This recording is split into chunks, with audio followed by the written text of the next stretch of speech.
New Pre-Intermediate Market Leader Coursebook by David Cotton, David Falvey and Simon Kent, with John Rogers. Published by Pearson Longman. CD 1.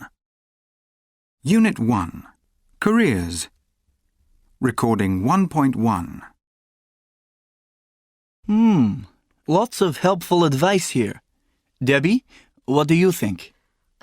Just a sec. Right.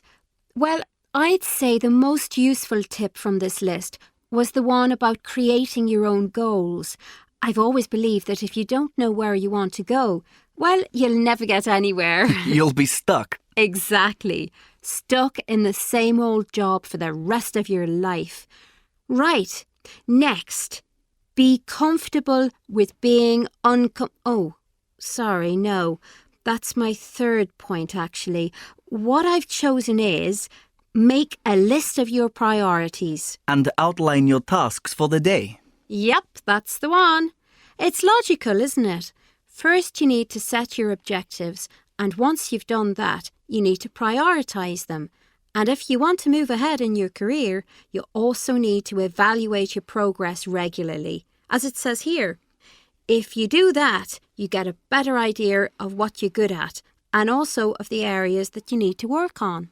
It's all connected with feedback, isn't it? And what's your last point then? Well, as I said a minute ago, be comfortable with being uncomfortable. I wasn't too sure how to interpret that one. Well, my understanding of this is that when a challenge presents itself, you have to take it on. I mean, if you play it safe all the time, if you just settle into a routine, you'll never move ahead in your career. That reminds me of a quote I read recently. Yeah? It said, "If you always do what you've always done, you'll only get what you've already got." I really like that. It's so true, isn't it? You can't make progress if you don't take risks, sometimes. Now, Nick, your turn. Which of these 10 tips do you think are the most useful?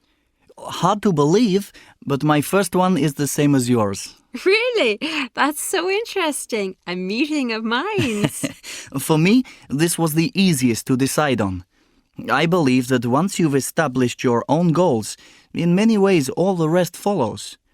Anyway, the second piece of advice I chose is always look for opportunities to broaden your skills. Some companies, like mine for instance, look after their employees' professional development really well, but others don't. And in that case, it's your personal responsibility to look for suitable opportunities. And finally, my third point was, are you really present? Because I believe it's crucial to be 100% focused on whatever task you're engaged in.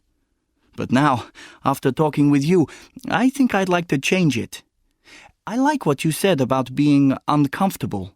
We really have to try something new. If we don't, we'll never grow professionally or even personally. So, if we compare our final ranking, our number 1 and number 3 are the same. We just differ on the second point. That's right, yes. I quite enjoyed discussing this article with you. You have very many interesting